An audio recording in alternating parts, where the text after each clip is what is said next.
Assalamualaikum warahmatullahi wabarakatuh.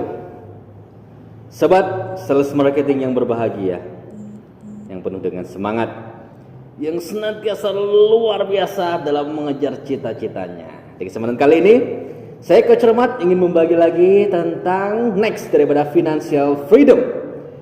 Jadi siap-siap, Anda kalau mengikuti dengan baik materi-materi ini, insya Allah kita akan jadi sosok yang financial freedom. Maka senantiasa ikuti terus, kepo-kepoin terus video-videonya. Ada 5 kecerdasan finansial, ada 5 kondisi finansial, ada bagaimana cara mendapatkan passive income, untuk apa sebenarnya kita bekerja untuk meraih passive income dan passive pahala, bagaimana cara-caranya semuanya. Insya Allah semua sudah lengkap kami sediakan dari tim training. Berkolaborasi kita bersama-sama membuat sebuah video, yakni video Financial Freedom dari Ibu Tri Astuti. Maka yuk kita lanjut ke materi berikutnya. Bapak Ibu akan lihat di materi ini kita akan bahas tentang 15 prinsip mengelola uang. Nah ini ya, ini ada salah satu tips dari Ibu kemarin, yakni tentang 15 prinsip mengelola uang agar kita bisa mengelola uang dengan baik, agar uang kita bertumbuh, berkembang biak, tambah banyak. Apa itu? Yang pertama, 15 prinsipnya. Yang pertama adalah habiskan lebih sedikit dari yang dihasilkan. Saya ulangi, yang pertama adalah habiskan lebih sedikit dari yang dihasilkan. Misal dalam sebulan kita memperoleh 5 juta, maka 3 juta sesuai kemarin arahannya, 3 juta kita gunakan untuk aktivitas sebulan, sisa 2 juta kita tabung. Tabungan makin banyak kita bisa gunakan untuk membangun aset, membangun passive income dan membangun passive pahala. Jadi rumus yang pertama adalah habiskan lebih sedikit dari yang dihasilkan. Analogi yang lain, kemarin Ibu mencontohkan, Ibu Tri Astuti dalam kesempatan workshop Financial Freedom-nya mencontohkan nih. Zaman dulu ada manusia purba. Manusia purba ini gemar berburu gitu ya, untuk makanan keseharian mereka. Mereka berburu, dapat kijang gitu ya, dapat kambing atau dapat apa gitu ya yang bisa diburu. Satu hari dia dapat hewan buruan 5. 3 dimakan, 2-nya buat besok. 3 dimakan oleh manusia purba, 2-nya disimpan buat besok. Analogi yang cukup sederhana untuk memahami hal ini. Untuk memahami prinsip yang pertama ini, habiskan lebih sedikit dari yang dihasilkan. Kita menghasilkan 5 juta, habiskan 3 juta, masih sisa 2 juta. Hewan buruan kita berburu 5, habiskan 3, masih sisa 2. Dan Ibu menotice di sini adalah jangan kebalik seperti hamster. Kalau kita menjadi seperti hamster, Bapak Ibu Kakang Teteh, kita akan muter terus di rodanya hamster. Tiap hari seperti itu terus kondisi finansial kita, maka pastikan Anda tidak menjadi seperti hamster, tapi jadilah seperti manusia purba yang pandai untuk menyimpan hartanya buat besok. Berburu, 3 dimakan, 2 buat besok. 5 juta kita hasilkan dalam sebulan, 3 juta kita buat operasional bulanan, 2 juta disisihkan. Tabung. Semakin banyak tabungan, kita akan bisa untuk mengeksekusi peluang-peluang passive income dan passive pahala. Bisa dipahami Kang Egi, Kang Vito, Kang Aduy, Mang Anggara, insya Allah ya. Yuk kita lanjut. Pasti ada yang bertanya nih, Coach, tadi kan kita menghasilkan 5 juta, terus 3 jutanya kita pakai, 2 jutanya dibuat apa, Coach? Sekali lagi saya ulang-ulang ini, 2 jutanya atau yang kita tabung, yang kita sisihkan buat apa? Jawabannya pasti adalah buat 4 hal. Yang pertama, kita perbanyak aset kita. Ada peluang aset di mana? Anda punya tabungan, eksekusi. Kemudian yang kedua adalah perbanyak franchise. Anda punya tabungan, ada peluang franchise, ambil, eksekusi. Yang ketiga, kita gunakan untuk menanam saham ke banyak perusahaan. Kita lihat peluang-peluang menanam saham di mana aja, kita langsung eksekusi. Yang terbaik menjadi pilihan kita. Dan yang terakhir, bangun bisnis yang tersistem. Anda ada peluang bisnis yang sekiranya dengan bisnis itu Anda passionnya banget di situ, Anda bidangnya di situ, langsung eksekusi. Bismillah. Seiring berjalannya waktu, setahun, 2 tahun, 3 tahun, semua 4 hal di atas, yakni aset, franchise, kemudian saham, serta bisnis yang tersistem akan makin bertumbuh tahun demi tahunnya. Uang Anda akan makin banyak, penghasilan Anda akan makin banyak, dan insya Allah Anda akan menjadi kaya raya luar biasa. Itulah prinsip yang pertama. Lalu kita akan lanjut ke prinsip yang kedua, teman-teman semuanya, yakni bisnis atau pekerjaan boleh satu, tapi sumber penghasilan, kata Ibu Triastuti, minimal 7. Saya ulangi lagi, bisnis atau pekerjaan Anda boleh satu, fokus ke satu, tapi sumber penghasilan minimal 7, minimalnya 7.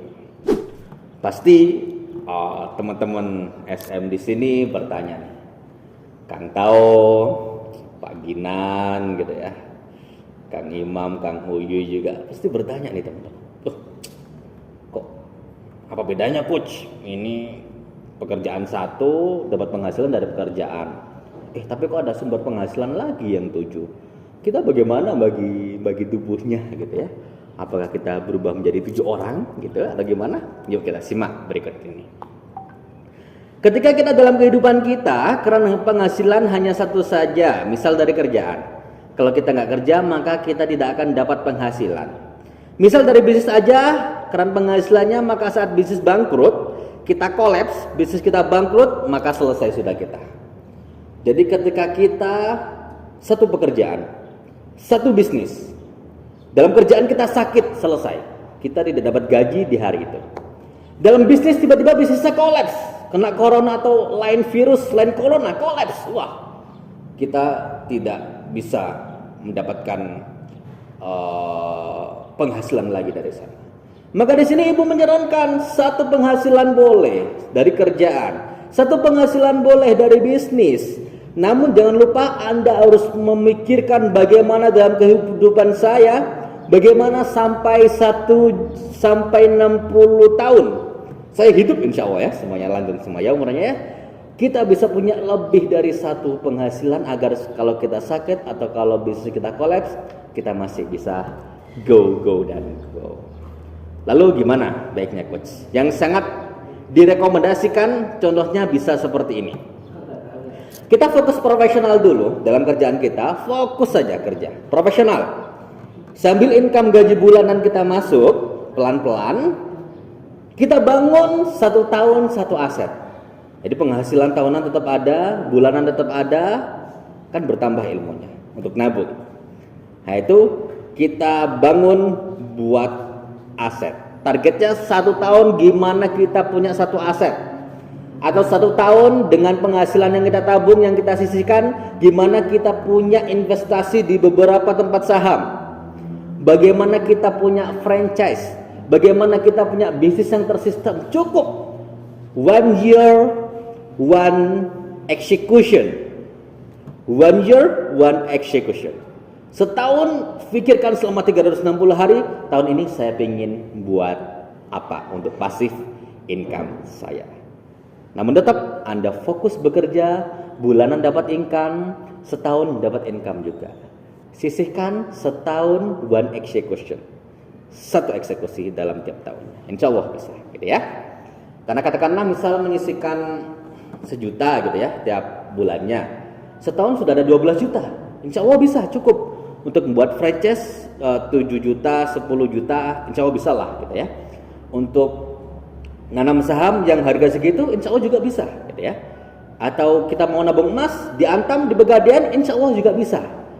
Kita mau membangun aset yang ingin disewakan, sok silakan survei aset apa yang bisa kita beli dengan harga segitu 10 juta, lalu kita bisa sewakan. Terus berpikir, insya Allah Anda akan menemukan, gitu ya. Semuanya mungkin, tidak ada yang tidak mungkin. Wallahu ala kulli syai'in qadir. Allah adalah kuasa terhadap segala sesuatu. Kemudian Bapak Ibu akan kata semuanya, jawabannya kembali kepada diri Anda masing-masing. Bagaimana bisa mengeksekusi? What your one execution? Semoga Allah memudahkan. Kemudian ada pertanyaan, kalau kita misal ingin fokus ke bisnis nih, apa kita langsung resign ya dari kerjaan kita? Itu kemarin pertanyaan yang sempat disampaikan Ibu Triastuti ketika forum workshop financial freedom-nya. Beliau mengutip sebuah pertanyaan, terus gimana? Kalau mau bisnis, apakah langsung resign dari kerjaan Anda? Jawaban yang sangat beliau rekomendasikan adalah no resign. Terutama bagi yang laki-laki, no resign. Terserah mentor di luar sana nganggapnya gimana, nganggapnya apa, ada teori resign berani gini-gini. No, kita belajar kepada guru yang langsung membina kita tiap hari, ada Ibu Triastuti. Beliau menyampaikan bahwasanya yuk kerja tetap fokus, sambil kerja di luar itu kita cari peluang. Kira-kira apa yang bisa kita eksekusi? Terus fokus kerja, karena kita ada harian dan ada bulanan, pengeluaran harian, pengeluaran bulanan yang kita tanggung setiap hari. Ada anak, ada istri, ada orang tua, ada mertua, ada kerabat kanan kiri yang harus kita biayai. Paling tidak kita harus mandiri secara finansial dalam tiap bulanan kita. Maka kerja sangat direkomendasikan tetap jalan ketika Anda ingin membangun bisnis. Oke, seperti itu. Difahami? Saya ulang lagi, satu poin yang pertama, yakni habiskan lebih sedikit dari yang Anda hasilkan. Yang nomor 2 adalah bisnis atau pekerjaan boleh 1, sumber penghasilan boleh 7. Bisnisnya 1 Anda atau pekerjaan Anda 1 dimotif misalnya, atau di pekerjaan lain, silahkan fokus ke sana. Namun sumber penghasilan 7, satunya buat emas gitu ya, uangnya, satunya buat bangun aset yang disewakan, satunya buat franchise, misalnya buat 3 franchise gitu ya, kemudian nanam saham di 2 tempat. 7, coba cari 7 tahun, cari 7 kira-kira apa nih yang gue ingin banget mengeksekusinya. Apakah dari jalur perbanyak aset dan sewa aset, apakah dari jalur membangun sistem bisnis sehingga bisnis itu berjalan, apakah dari jalur kita membangun franchise atau kita nanam saham di perusahaan yang bonafide.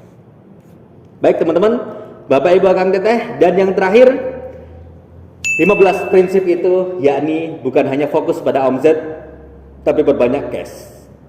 Oke ya? Bukan fokus pada omzet masih kotor. Kita fokus kepada profit. Namun jangan berhenti di profit. Kita harus punya cash, cash yang benar-benar membiayai kita, cash yang liquid, yang cair. Itu yang harus kita kejar, Bapak Ibu. Oke ya? Lalu seperti apa Pak? Nah, ini Ibu Triastuti mengkhususkan pembahasan yang bukan hanya fokus pada omzet, tapi berbanyak cash ini khusus untuk para pebisnis ya Bapak Ibu. Jadi para pebisnis sangat saya rekomendasikan untuk melihat video ini. Omzet itu uang yang masuk di perusahaan tapi masih kotor atau masih brutonya Bapak Ibu Kang Teteh. Masih dikurangi oleh operasional bulanan, ada wifi, listrik, air, gaji karyawan, uang maintenance alat-alat, uang cadangan perusahaan dan lain-lain. Omzet masih dikurangi beberapa hal di atas tadi.